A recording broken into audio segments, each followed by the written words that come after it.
Today's lecture, non-chord tones, chapter 12 and 13. Non-chord tone is defined as a note that's not part of the chord. That's kind of a basic, not helpful at all definition. So why don't we start off by defining chord tones, shall we? Tell me things about chord tones. This will help us understand non-chord tones. Typically are major thirds apart. Consists of thirds. Diatonic or chromatic, yes. Diatonic chord tones, chromatic chord tones. There's an important distinction here we need to make. In order to be called a chord tone, what's the requirements? So what is it? Yeah, it's in a chord. A note within the chord. It's kind of a basic definition, isn't it? But it's a note within a chord. It sounds nice. Chord consists of thirds. The chord tones themselves can be diatonic, maybe they're chromatic, but the important thing is they are part of the chord that is currently happening. So if I give you, and then my melody goes like this, my melody consists entirely of chord tones. They are third apart, they are diatonic, it is pleasing. What happens if why don't I just copy this whole thing? What if I do this? Ultimately, what's the difference between those two? Because one goes, and the other one, the same things happen at the same time, but if added in two notes. What's ultimately the difference between measures 1 and 2? Yes, the notes in the second measure do not stay within the chord. I've added in non-chord tones. The first measure arpeggiates the triad. The second one outlines the major pentascale. However, the triad is still being outlined on beats 1, 2, and 3. It's still the same measure, but I've thrown in this little bit here of elaboration. So I've thrown in non-chord tones to make this more interesting.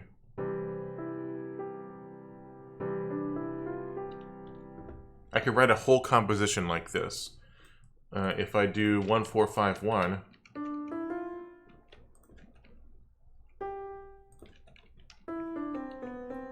I've written a whole composition now.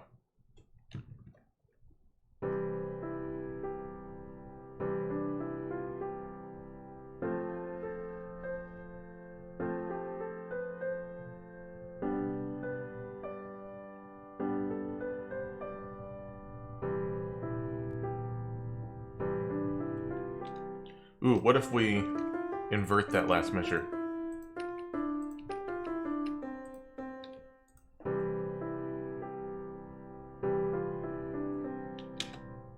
A non-chord tone is a tone that occurs anywhere in a piece. Melody, inner voices, bass part, that is not part of the chord that is currently being expressed or voiced, what have you.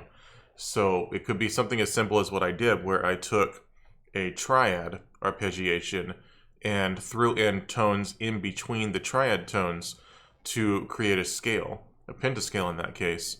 It could be you have a chord tone and then you go up a step and then back down from that chord tone. The important thing is that the non-chord tone cannot be part of the chord.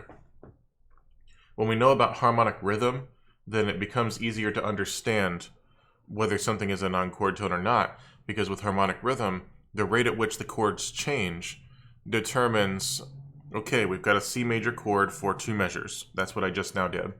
And then we've got an F major chord for 2 measures. Anything that occurs in those first 2 measures that is not part of the C major triad is a non-chord tone. So harmonic rhythm figures into it. So if we look at this excerpt right here, we've got 2 measures of F major, followed by 2 more measures of F major, and then 2 measures of a C7, and then a measure of F major, and I presume more than that later on as the piece continues. We've got the tonic triad for 4 bars, and then we've got the 5-7 or the C7 right here. All the tones of the C7 are here, and then the F major triad arpeggiated. So anything that occurs in our melody in the first 4 bars that is not part of an F major triad is a non-chord tone. Anything that happens in the next two bars that's not part of a C7, C, E, G, B flat, is a non-chord tone. And then if there was anything that happened in this measure, that would be a non-chord tone if it was not part of FAC. So they've parenthized, is that a word? They've parenthized, I think that's right, the non-chord tones in this excerpt. If I was to do this melody, and then I omitted all the non-chord tones and replaced them with chord tones, it would sound like this.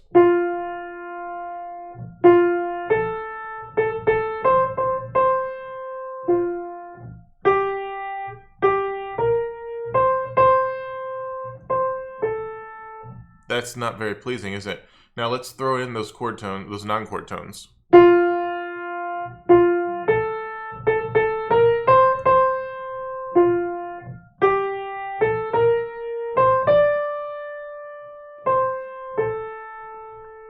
Now I'm going to do that again, and I'm going to have the left hand just play block chords. I'm going to do it first without non-chord tones.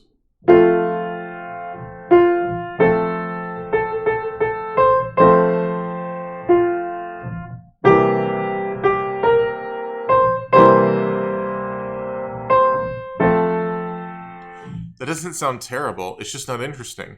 So now let's do it with the non-chord tones that Schubert wrote into the piece. And by the way, we put parentheses around non-chord tones in analysis, not in composition.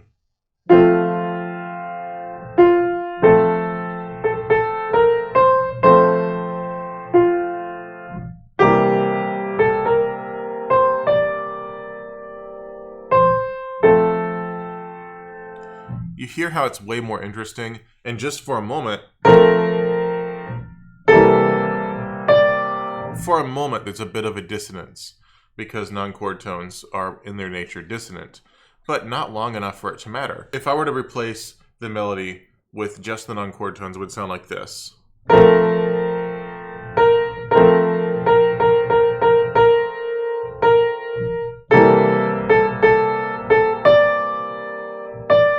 That's not very pleasing, but that's not what's happening. The non-chord tones are short enough that we get not even dissonance, just something interesting in between chord tones.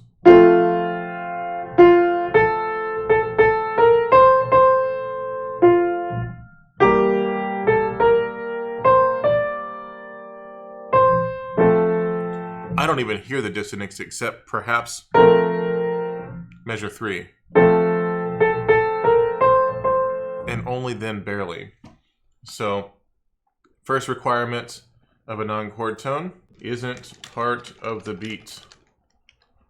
Creates dissonance, but not much because it's short, usually. Does that pretty much cover it? And then makes melodies, bass parts, and inner voices more interesting. So there is a name for each type of non-chord tone, and I don't want you to look at that right now. Don't even look at it. Let's skip over to just learning them one at a time. So the first thing I want you to learn is passing tones. So this is page 187. A passing tone is used to fill in the space between two other notes. The D and the F in the composition that we wrote together, this right here, that serves as filling in the space between the chord tones. Between two other tones, usually those are chord tones. Sometimes you might get a passing tone between a chord tone and a non-chord tone. That's not really important. I want you to remember that most of the time what you've got is two chord tones, and then the space in between those two chord tones is the non-chord tone called passing tone. So if we look right here in this Mozart excerpt, we've got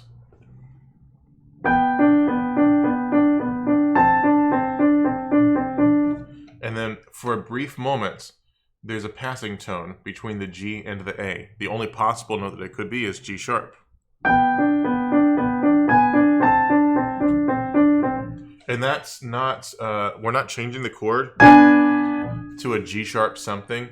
In this case, we're really just for a brief moment, because it's only two instruments in the first place.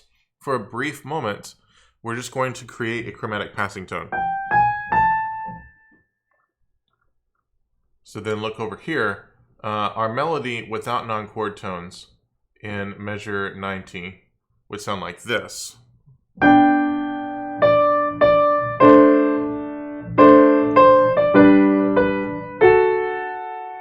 That's not really that interesting. But if we do this,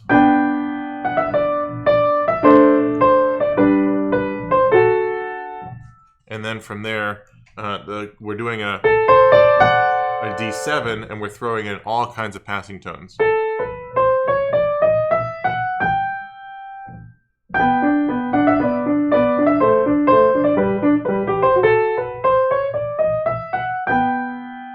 Now, again, this Mozart example without non-chord tones sounds like this.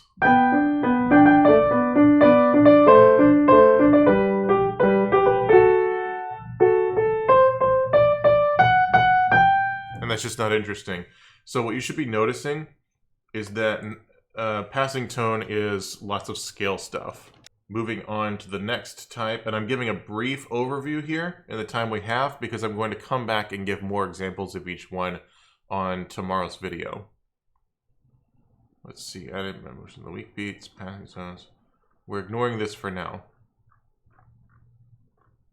Contrapuntal considerations, embellished cadences. We're ignoring all that. Wait. Oh, here we go. Here we go. Neighboring tones. A neighboring tone is stopping real fast to say hi. Hi, Danielle. Don't send me pictures of snow. Yeah, so the neighbor tone is, let's say I want to continue my composition.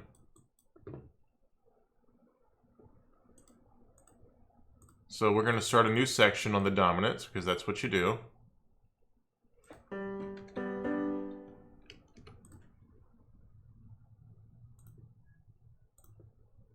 All the snow is gone. Serves you right, Danielle.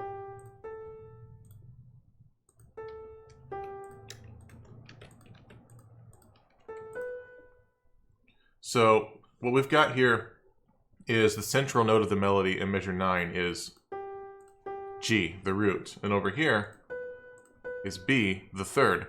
So I'm, what's here? So we've got an upper neighbor to G and a lower neighbor to B.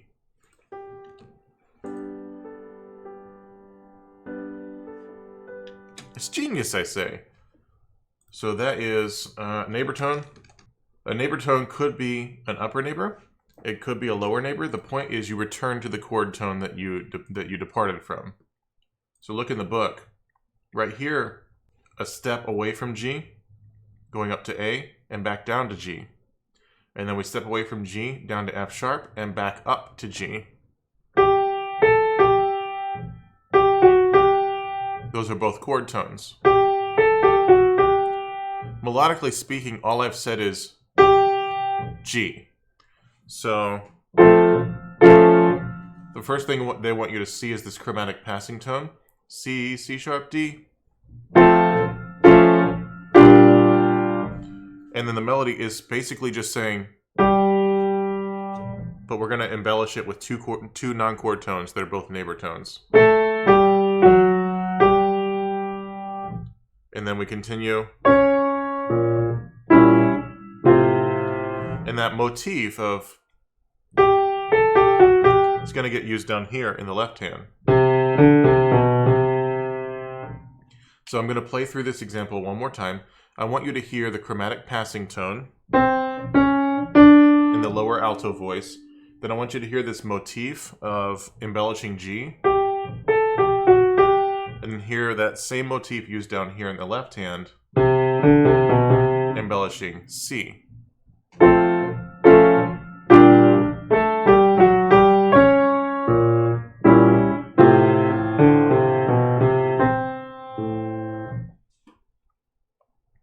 So let's move on.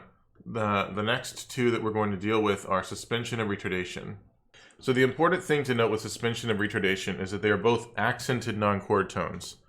That does not mean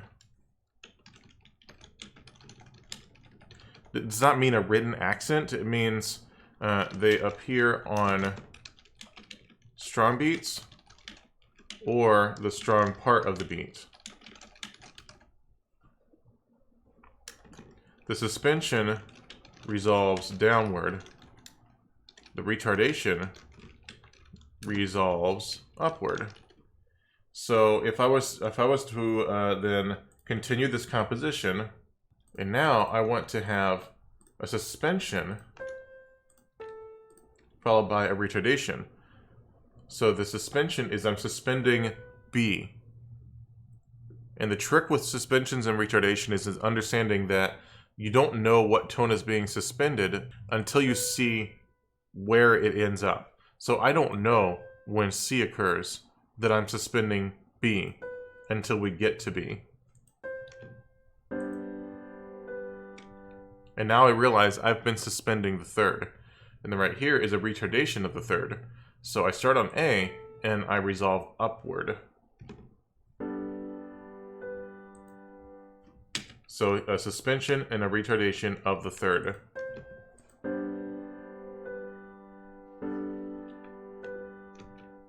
That's one way to do it. I could have also done like quarter note, dotted half note. In fact, let's do that over here to make it more interesting. We're going to resolve the retardation of the third after a beat. And I'm putting little phrase marks just because it's pretty. I could also do that.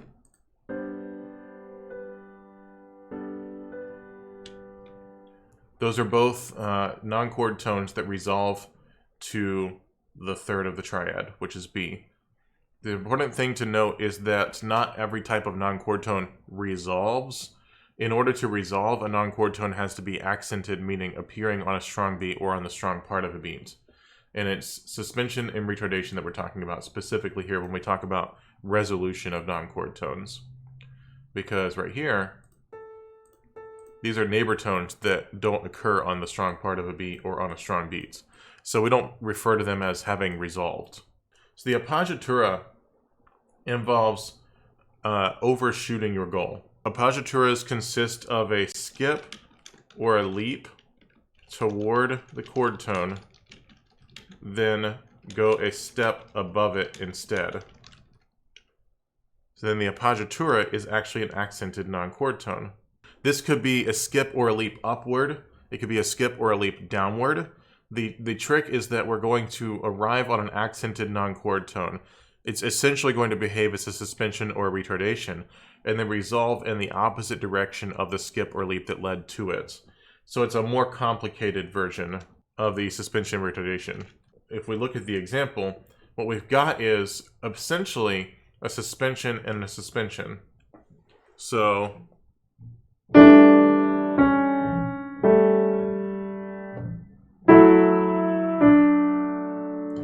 here, we're taking an A7, and you have to transpose the horn part down a perfect fifth, but it's a C sharp right there. And we're going to suspend the C sharp, and then resolve downward. And then here is a D chord, that's a D right there, and we're going to suspend the D, and resolve down. Now the trick is, the only reason that this is an Appoggiatura is the way that we approached the suspensions. We approached it by overshooting the chord tone that gets suspended.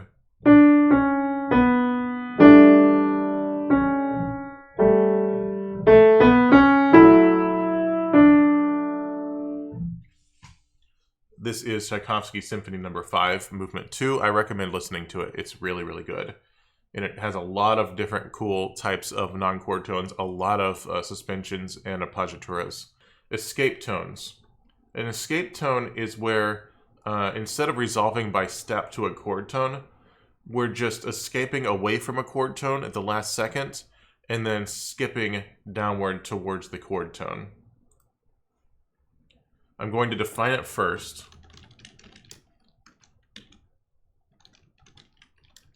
Let's put parentheses. Let's put quotation marks here. Escape away by step from a chord tone. The chord changes. Skip the opposite direction to the chord tone.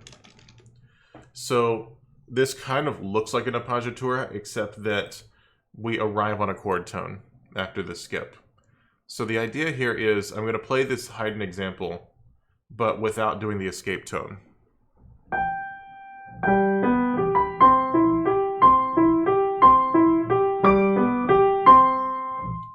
Now, what if I do like a double neighbor?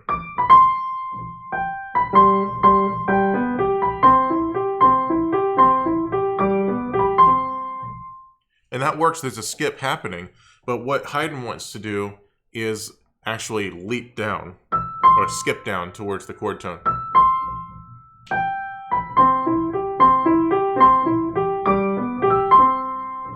It's an interesting thing because this is a G major triad, GBD. And at the last second, we escape away from the D up to an E and then skip down to our chord tone. It is not used all that often, but you'll know it when you see it. Now let's get to the neighbor group. There are two types of neighbor groups, the double neighbor and the neighbor group. I'll talk more about that in the video on Wednesday, which is tomorrow. But the important thing to note, I'm going to go over here to neighbor tone. Two neighbors of the same chord tone is called a neighbor group. We had an example of that earlier in the book where we went like this, where we elaborated the G with A and F sharp. That was two neighbors. So it was a neighbor group or double neighbor. I'm going to talk more about the difference between a double neighbor and a neighbor group tomorrow. Don't worry about it right now. Anticipation, and we're almost done here. Anticipation is where I'm going to, like the escape tone, escape from the chord tone, but then I stay put. So an anticipation is literally anticipating the chord tone that is going to follow. A good example, the best example quite possibly, is T-Do-Do. So I'm going to have a 5 chord, which is this A major triad. And then I'm going to go T-Do. But I'm going to anticipate Do. Mind blown, right? I could also approach Do from above.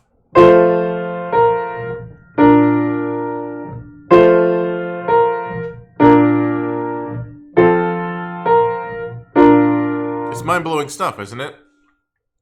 And then they also have anticipation of the third of the chord, which is not nearly as common as going Re, Mi, Do and doing an escape tone. So you can see anticipation and escape tones behave in the exact same way.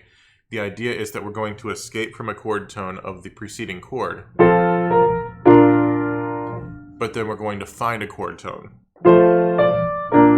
in the chord that chord leads to. Often it's 5-to-1 in both anticipations and in escape tones. So the most common anticipation is T-Do-Do, and the most common escape tone is Re, Mi, Do. And we have one more, the pedal tone, or what they call pedal point, which I typically will only use the term pedal point when I'm talking about the use of pedal tone. You already learned about the pedal 6-4, which is, for example, if we go from a tonic triad to a 4 chord back to tonic triad, and the bass doesn't move, it stays on Do. What we result in on the 4 chord is a pedal 6-4, meaning that we are inverted to second inversion because the bass is on the 5th, but because the bass didn't move, we call that a pedal 6-4, which is not the same, it doesn't carry the same weight as a passing 6-4. It's more we're inverted because the bass didn't want to move. So pedal refers to the bass isn't moving. The pedal tone is a non-chord tone that hasn't moved in a while. The chords have passed it by. If we look here, we've got all this stuff going on. See all this stuff going on? The bass is not moving. Like right here is a bunch of stuff. I think these are passing tones for the most part. And then over here, we get to this G chord, and then all this stuff is happening in the upper voice of the left hand and in the right hand. And the bass hasn't moved at all. So the pedal tone is scale degree 1. but everything above it, there's an actual progression going on. It's 1/4 leading tone to 1. So it's essentially 1/4-5-1. You're going to hear passing tones all over the place. And then in the next measure, you're going to hear a harmonic progression of essentially 1/4-5-1, where the bass doesn't move.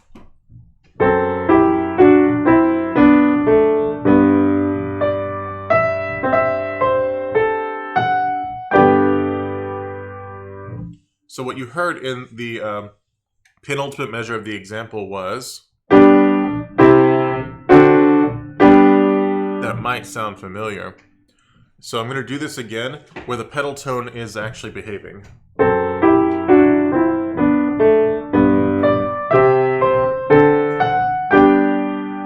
That clicks in your head, right? Now I'm not going to move the bass part.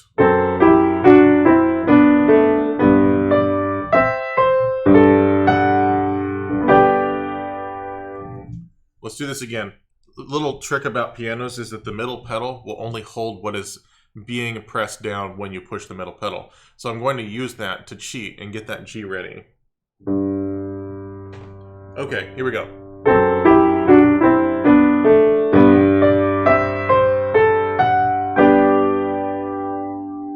There is clearly a harmonic progression of 1/4 dominant function chord, 5 or 7, whatever your opinion is, followed by 1. We're grounding that harmonic progression. Conversely, instead of resolving tension and making things serene, you could also use a pedal tone to build tension. That is commonly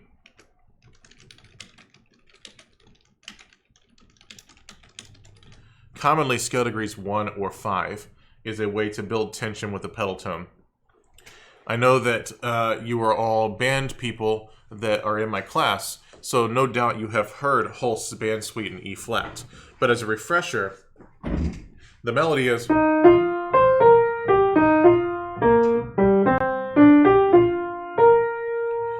And then there is a part towards the end where we get this, scale degree 5, and then we go...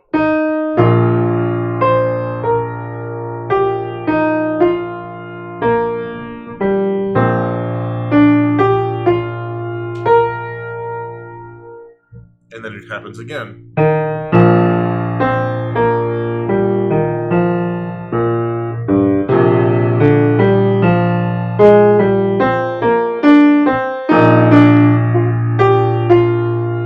And then we go.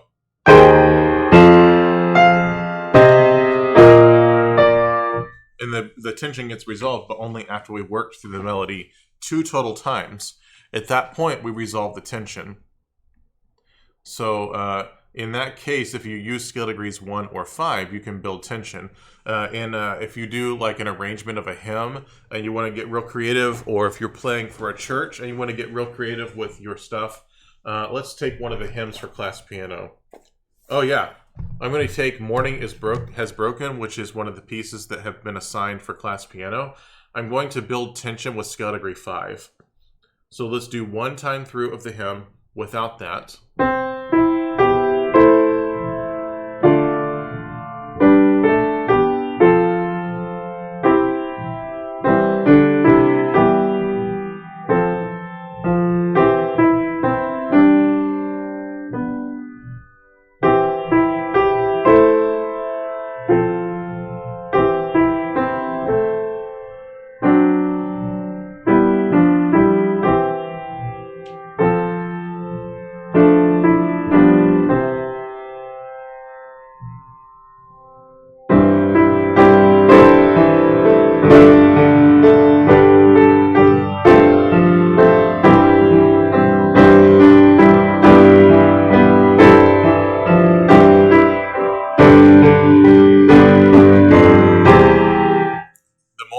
Choosing is when I break out of the pedal tone and I actually start using the bass part again. What I chose was midway through the strophic form, which is verse form, midway through the verse, there was a half cadence, and then that was the moment where I chose to line up my pedal tone of 5 with the written tone of 5 and then resolve. You can build tension with the longer you delay that, but it becomes satisfying when you actually start to play what's written again. So half cadences are a great place to do that. Anywhere where you can find a chord where that is the root. So let's do that again.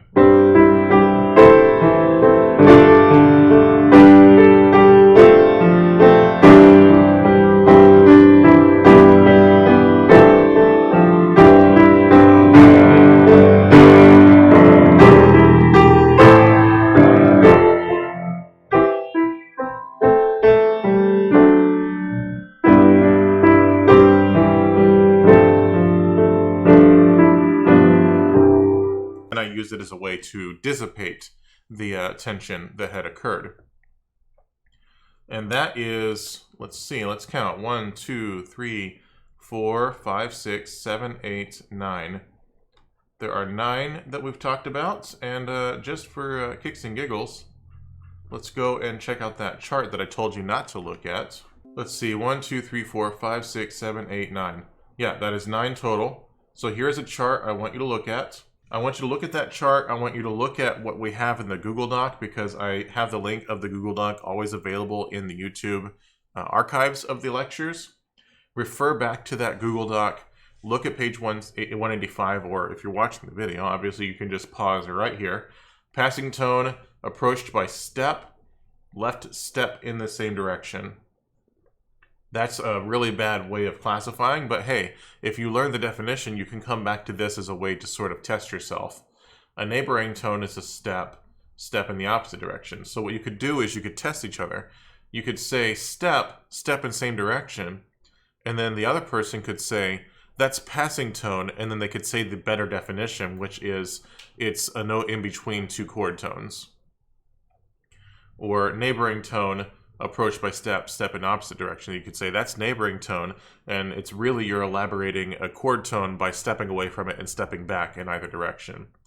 And then you could do that with all of these.